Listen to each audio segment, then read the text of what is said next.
টাঙ্গাইলের বাসাইলে এক বৃদ্ধ দম্পতিকে হত্যা করেছে দুর্বৃত্তরা। লুট করা হয়েছে তাদের ঘরের মালামালও। এ ঘটনায় এলাকা জুড়ে তৈরি হয়েছে আতঙ্ক। ঘাতকদের ধরতে কাজ চলছে বলে জানিয়েছে পুলিশ। সোমবার গভীর রাতে নৃশংসভাবে হত্যা করা হয় টাঙ্গাইলের বাসাইল উপজেলার ঠান্ডু মিয়া ও রেজিয়া বেগম দম্পতিকে। উপজেলার হাবলা ঘোষাখালী এলাকায় এই ঘটনা ঘটে। নিহতের স্বজনরা জানায়, বোরোধান আবাদে 2 দিন আগে বাড়িতে আনা হয় 2 জন শ্রমিককে। তাদেরকে থাকতে দেয়া হয় বাড়ির পাশের অন্য একটি কক্ষে।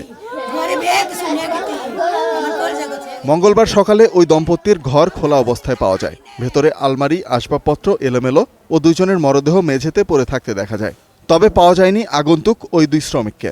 রাত 2টা থেকে 2:30টার দিকে তো তখন তারা আর কি নজরদারি করতেছিল আমার উপর, যে আমি ঘুমাইতে যাই কি বা না যাই।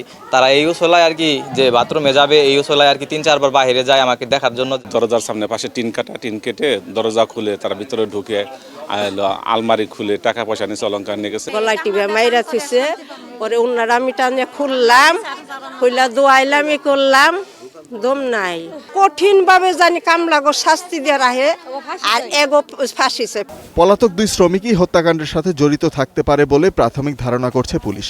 হত্যার মোটিভ জানতে এবং ঘাতকদের ধরতে মাঠে নেমেছে আইনশৃঙ্খলা বাহিনী।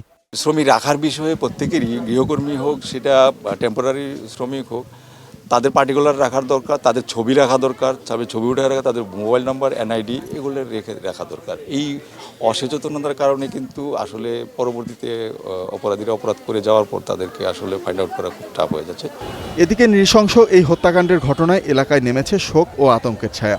দোষীদের দ্রুত গ্রেপ্তার করে কঠোর শাস্তির দাবি জানিয়েছেন এলাকাবাসী। Desk report, star news.